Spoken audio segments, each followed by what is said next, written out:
अस्सलामुअलैकुम। आज हम स्टडी करेंगे प्रेजेंट कंटिन्यूस टेंस नंबर 3।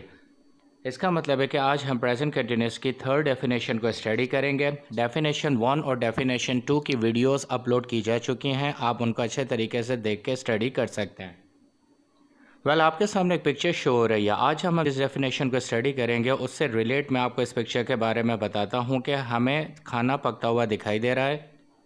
अगर तो हमें ये पता है कि क्या खाना पक रहा है तो फिर हम प्रेजेंट कंटिन्यूस इस्तेमाल करेंगे, लेकिन अगर हमें कंफर्म नहीं है कि क्या चीज़ इसमें पकाई जा रही है तो फिर हम फ्यूचर कंटिन्यूस टेंस इस्तेमाल करेंगे। इसी तरह हमारे पास सेकंड पिक्चर है कि जिसमें एक बच्चा कुछ सोच रहा है। अगर हमें कंफर्म है कि वो क्या सोच रहा है तो प्रेजेंट कंटिन्यूस टेंस, और अगर कंफर्म नहीं है तो फिर ये फ्यूचर कंटिन्यूस टेंस कहलाएगा। फर्दर हमें एक पिक्चर शो रही है जिसमें एक बच्चा भागता हुआ जा रहा है। अगर हमें कंफर्म है कि वो कहाँ भाग के जा रहा है तो प्रेजेंट कंटिन्यूस टेंस, और अगर हमें कंफर्म नहीं है तो फिर हम फ्यूचर कंटिन्यूस टेंस को इस्तेमाल करेंगे। इसी तरह इस पिक्चर में दो आर्किटेक्ट जो काम के बारे में सोच रहे हैं, अगर हमें मालूम है तो प्रेजेंट कंटिन्यूस टेंस यूज़ करेंगे, और अगर हमें मालूम नहीं है तो फिर हम फ्यूचर कंटिन्यूस टेंस इस्तेमाल करेंगे। इसी तरह ये मिस अपने बच्चों को क्या बता रही है, कंफर्म है तो प्रेजेंट कंटिन्यूस टेंस, अगर कंफर्म नहीं है तो फ्यूचर कंटिन्यूस टेंस।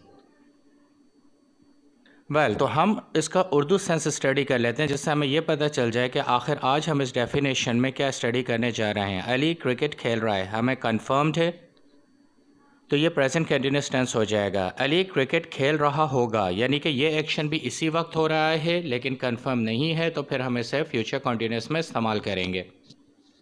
फर्दर हमारे पास एक सेंटेंस है कि मेरे अब्बू चाय बना रहे हैं, हमें कंफर्म है तो ये प्रेजेंट कंटिन्यूस हो गया। मेरे अब्बू चाय बना रहे होंगे, ये एक्शन भी इसी वक्त है लेकिन हमें कंफर्म नहीं है तो ये फ्यूचर कंटिन्यूस में हम एक्सप्लेन करेंगे। व्यूवर्स, आज आप इस वीडियो में जिन पॉइंट्स को क्लियर करेंगे वो नंबर 1 है कि actions are going on at the time of speaking. अगर ये कंफर्म्ड हैं तो आज हम स्टडी करेंगे कि वो कौन से टेंस में बताए जाएंगे। और नंबर 2 है कि actions are going on at the time of speaking, वो एक्शन जो इस वक्त हो रहे हैं लेकिन नॉट कंफर्म है तो फिर हम कौन सा टेंस इस्तेमाल करेंगे। ये 2 पॉइंट हैं जो आज की वीडियो में हम स्टडी करेंगे। आप देख रहे हैं माई इंग्लिश वर्ड, और आज हम बिगनर लेवल टॉपिक 16 को स्टडी करेंगे, प्रेजेंट कंटिन्यूस टेंस पार्ट 3। आपके साथ डॉक्टर मोहम्मद मुकरम शेख इन तमाम तर चीज़ों को आपके सामने एक्सप्लेन करेंगे। हम डेफिनेशन स्टडी कर लेते हैं। It is use to define an action going on at the time if we know about it, it is present continuous tense. एक ऐसा अमल जो कि इस वक्त हो रहा है और हमें उसके बारे में पता है कि क्या हो रहा है तो वो प्रेजेंट कंटिन्यूस टेंस होगा। जैसा कि एग्जांपल लिखी हुई है कि ही इज़ प्लेइंग फुटबॉल, मुझे अच्छी तरह पता कि वो फुटबॉल खेल रहा है तो I know this action is present continuous tense. और नंबर 2 पर है कि if an action is going on at the time of speaking but we don't know about it, it is future continuous tense. अगर वही action जो इस वक्त हो रहा है हमें उसके बारे में कुछ भी पता नहीं है तो फिर वो फ्यूचर कंटिन्यूस टेंस हो जाएगा। ही इज़ प्लेइंग फुटबॉल, हमें नहीं पता, I don't know about it, तो ऐसे हम फ्यूचर कंटिन्यूस में इस्तेमाल करेंगे। किस तरीके से कि he will be playing football, जैसा कि लिखा हुआ आपको दिखाई दे रहा है।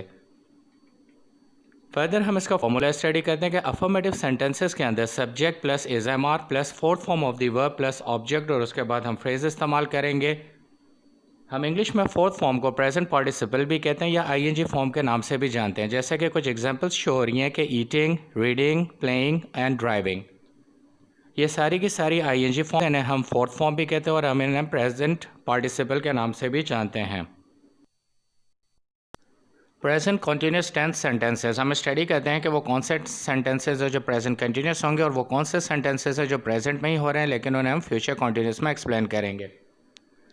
My brother is watching television, मुझे श्योर है, आई एम श्योर तो प्रेजेंट कंटिन्यूस है। My brother will be watching television, मेरा भाई टीवी देख रहा होगा, ये भी एक्शन इस वक्त हो रहा है लेकिन आई एम नॉट श्योर तो मैंने इसको फ्यूचर कंटिन्यूस में इस्तेमाल किया है।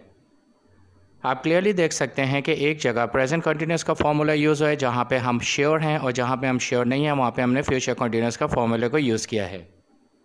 फर्दर सेकंड सेंटेंस हमारे पास है कि my mother is cooking biryani, I am sure, मैं इसमें श्योर हूँ तो मैंने प्रेजेंट कंटिन्यूस इस्तेमाल किया है। अगर मैं श्योर नहीं हूँगा तो मैं फ्यूचर कंटिन्यूस यूज़ करूँगा कि my mother will be cooking biryani. Third sentence है कि Ali is playing football in the ground, I am informed, मुझे इन्फॉर्मेशन इसकी मौजूद है। Ali will be playing football in the ground, और विल बी मैंने उस सूरत में इस्तेमाल किया जब आई एम नॉट इन्फॉर्म, मुझे मालूम नहीं है कि अली क्या कर रहा है एग्जैक्टली। वेल हम क्वेश्चन आंसर्स को स्टडी कर लेते हैं। नंबर 1 क्वेश्चन हमारे पास है कि what is your father doing right now, इस वक्त वो क्या कर रहे हैं। अगर आपको कंफर्म है तो आप प्रेजेंट कंटिन्यूस यूज़ करते हुए जवाब दे देंगे कि he is watching television. I am inform, मुझे इन्फॉर्मेशन मौजूद है इसलिए मैंने प्रेजेंट कंटिन्यूस इस्तेमाल किया। नंबर 2 क्वेश्चन है कि where is your sister operating computer, अगर मैं श्योर हूँ तो मैं प्रेजेंट कंटिन्यूस यूज़ करूँ जवाब देते हुए। She is operating computer in her room, I am sure, मुझे यकीन है। और थर्ड क्वेश्चन हमारे पास है कि where is your brother working, आपके भाई कहाँ काम कर रहे हैं। अगर मैं कंफर्म नहीं हूँ तो मैं फ्यूचर कंटिन्यूस यूज़ करते हुए इसका जवाब दे दूँगा कि he will be working in the room, शायद वो काम कर रहा होगा अपने कमरे में। आई एम नॉट इन्फॉर्म, मुझे इसकी मालूमात नहीं है, इस वजह से मैंने फ्यूचर कंटिन्यूस का इस्तेमाल किया है। तो वेल व्यूवर्स, हम इस तरीके से प्रेजेंट कंटिन्यूस और फ्यूचर कंटिन्यूस को इस्तेमाल करते हैं।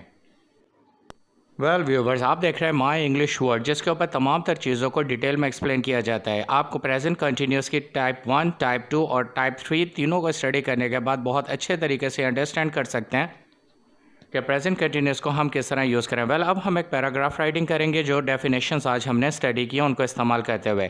हम यूज़ करते हैं कि I know my brother is watching television, मुझे पता है इसलिए मैंने प्रेजेंट कंटिन्यूस यूज़ किया इज़ वॉचिंग टेलीविजन को। But I am not sure about my sister, मैं अपनी सिस्टर के बारे में श्योर नहीं हूँ तो मैं आई थिंक, मेरे ख्याल से, she will be operating computer in her room, तो मैंने फ्यूचर कंटिन्यूस इस्तेमाल किया, शायद वो अपने कमरे में कंप्यूटर इस्तेमाल कर रही होगी। फर्दर सेकंड पैराग्राफ है कि I am confirmed about my father, he is doing job in ABC company, but my brother I think he will be working in XYZ company. तो जहाँ पे मैं फ़ादर के बारे में कंफर्म था वो कहाँ जॉब कर रहे हैं, मैंने प्रेजेंट कंटिन्यूस इस्तेमाल किया। और अपने भाई के बारे में जहाँ पे मुझे कंफर्मेशन नहीं है, मैंने फ्यूचर कंटिन्यूस इस्तेमाल करते हुए एक अंदाज़ा लगा लिया कि वो कहाँ पे काम कर रहे हैं। I am learning English from my English world YouTube channel, मुझे यकीन है, कंफर्म है कि मैं my English world YouTube channel से इंग्लिश स्टडी कर रहा हूँ, इसलिए मैंने प्रेजेंट कंटिन्यूस इस्तेमाल किया। वेल व्यूवर्स, आप देख रहे थे माई इंग्लिश वर्ल्ड। अगर आपको ये चैनल पसंद है और इसकी दी हुई इन्फॉर्मेशन आपको अच्छी लगी तो इस चैनल को आप सब्सक्राइब करें। नेक्स्ट वीडियो तक आपसे अल्लाह हाफिज़।